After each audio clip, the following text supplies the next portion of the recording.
राजस्थान के राजनीतिक गलियारों में बीते कई दिनों से अशोक गहलोत और सचिन पायलट सबसे ज्यादा चर्चा में हैं। चर्चाएं इसलिए हो रही है क्योंकि इन दोनों के बीच मुख्यमंत्री की कुर्सी को लेकर पिछले 3 साल से खींचतान चली आ रही है।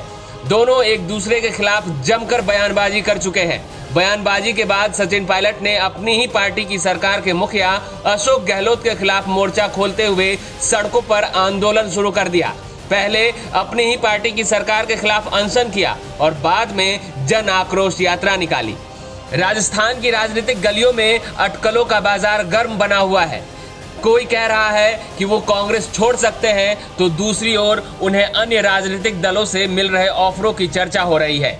राजस्थान कांग्रेस में लंबे समय से अंदर खाने चल रही खींचतान और अपनी मांगे पूरी न होने से आहत पायलट क्या वाकई एग्जिट करने का मन बना चुके हैं? ये बात तो बस वही जानते हैं। लेकिन इस बीच आरएलपी प्रमुख हनुमान बेनीवाल ने एक बार फिर से सचिन पायलट को कांग्रेस छोड़ने की सलाह दी है।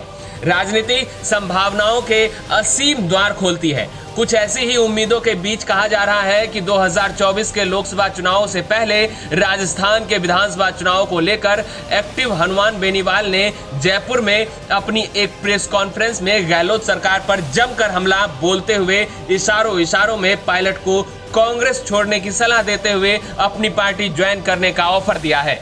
मैं तो मोटिवेट कर ही रहा हूँ, पार्टी अलग बनाएगा नहीं बनाए उसकी मर्जी, नहीं बनाएगा तो भी लड़ूंगा। मैं तो बता दिया ना, मैंने तो क्लियर ये बता दिया कि अगर बाहर आते हैं तो गठबंधन होगा। निश्चित रूप से जो गुर्जर समाज के साथ साथ नौजवानों के अंदर उनका भी क्रेज है और 1 और 1 11 होता है, ये सही बात है। अब मान लो एक दूसरा जुड़े ही नहीं तो क्या करें आदमी, प्रयास ही कर सकते हैं। और अब पता नहीं उनको कोई आश्वासन मिला क्या हुआ, ये अभी मेरी। बेनीवाल अपनी पार्टी को सूबे की तीसरी बड़ी ताकत बताते हैं। हाल ही में उन्होंने सत्ताधारी बीजेपी और कांग्रेस दोनों को जमकर खरी खोटी सुनाते हुए जून के महीने में 4 बड़ी रैलियां करने का ऐलान किया था। फोन पर संपर्क में रहने की भी बात बताई थी। आपको बता दें, सचिन पायलट और अशोक गहलोत के बीच सुलह जरूर हो गई हो, लेकिन बुधवार को टोंक में एक जनसंवाद कार्यक्रम के तहत पूर्व डिप्टी सीएम सचिन पायलट 1 दिवसीय दौरे के तहत पहुंचे, जहां समर्थक कार्यकर्ताओं और लोगों ने उनका जोरदार स्वागत किया। इस दौरान पायलट ने एक बात तो साफ कर दी है कि वे अपने मुद्दों को लेकर अभी भी कायम हैं।